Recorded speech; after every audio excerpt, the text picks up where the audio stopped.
So today we're actually going to do extra time as opposed to yesterday when we didn't. So I don't know if that means we have to do double extra time. No? Not in the contract. No. That's been decided. It's not my fault. You lot overran yesterday. Right? So. I'd like to point out it wasn't actually our fault either, but I know that I know his fault it is, and he's only just back. That will fall on deaf ears. It wasn't Gab Marcotti's fault, I can tell you that. And Gab, the first question is directed in your direction from Mike. Will Gab ever admit he's wrong about Sarri? Also, pineapple as a top 3 pizza topping, he adds, which I would dispute. But let's go back to the first part of that question. Will you ever admit you're wrong? What was I wrong about? Sarri, apparently. Just Sarri in general, says Mike.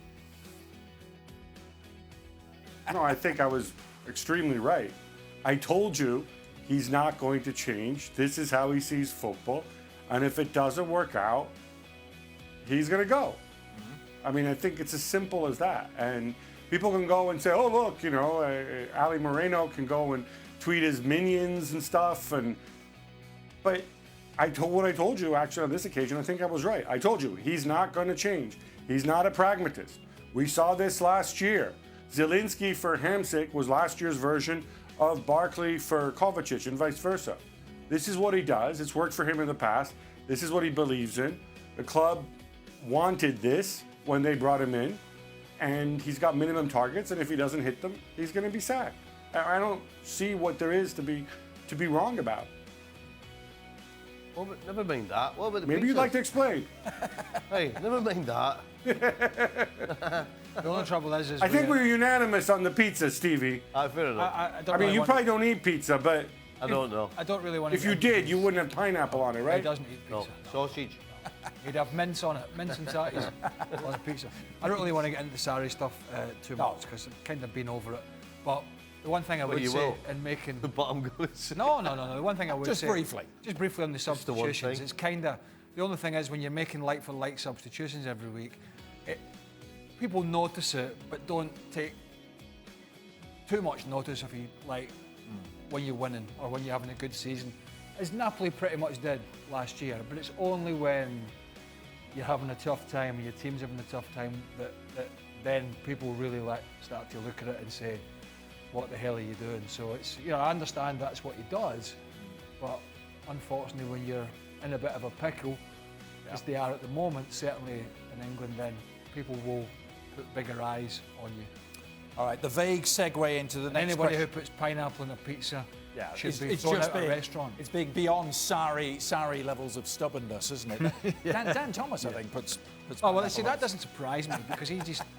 You're talking about a man... I've never been in a restaurant that sells pineapple in it. Oh, it's there, Hawaiian pizza. I was saying to him the other night when he was on, I said, he's the kind of guy, he gravitates to eateries that are for 13, 14-year-olds. Who's this? Dan.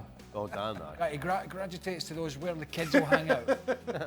He does. Look, where my daughter's 15, that's the kind of place she went to, I won't name it. She went to a place last night near us, and it's where the kids go. Yeah. That's the kind of place he's to be seen. Big fast foodish. Well, it fits in because he looks 13 or 14. Eh? Cheap, nice diner, milkshake. Kind of dinerish, very cheap, large portions. That's Dan Thomas. Guaranteed. In a nutshell. All right. In a nutshell. The vague segue was Premier League imports into the next question. If you could only pick one, who would you have in your team? I like this. Gianfranco Zola, Dennis Bergkamp, or Eric Cantona. If you could only have one of those. Well, I played with one of them in Gianfranco Zola, and he was... Probably played against the other two, didn't you? Who was that two? Bergkamp and Cantona? I did. Zola was... They were all amazing talent. I don't know.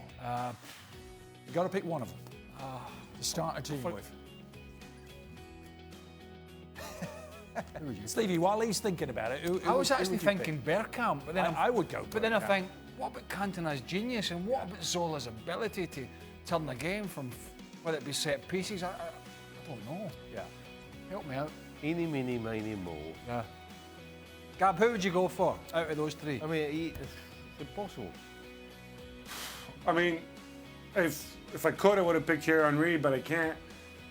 If you factor longevity in there as well, I would probably, of those three, I'd probably lean Dennis Bergkamp, simply because, you know, it would have been fascinating to see Cantona arrive in the Premier League, and Zola for that matter, if both of those guys had arrived when they were much younger, and, you know, they would have really found the right environment much younger, because obviously Cantona had a whole career before he came to England, but it was really only, I mean, he won the title with Leeds, but that was what it was. But it was really only United that he flourished, and even then, you know, we got what, 5 years of it, 6 years of it maybe?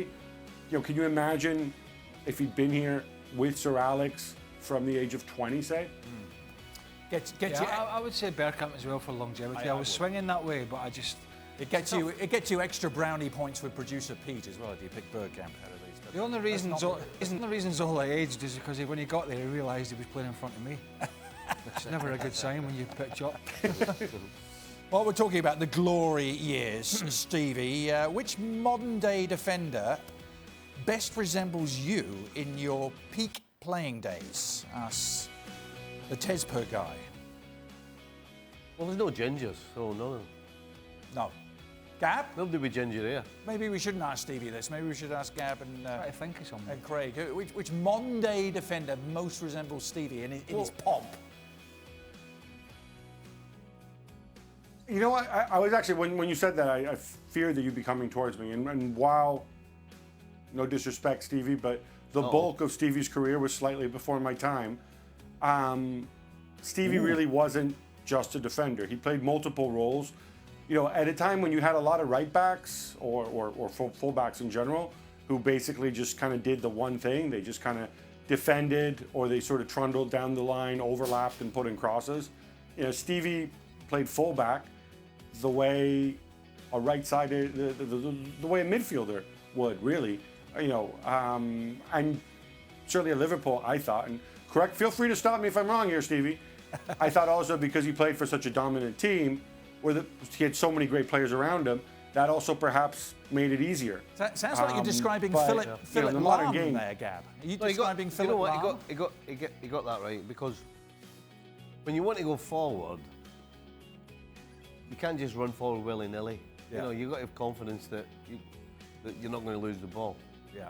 So, you know, particularly with a John Barnes in front of me, or a Ray Houghton on the other side, you can give them the ball and then go around them, knowing that they're not going to give it away, and there's not going to be a big hole left. So Gab's kind of right in that way, that because of the teams I played with, or the Liverpool teams that I played with, I could afford to get forward more often because I knew the ball wasn't going to be lost and I'd be stranded up the field.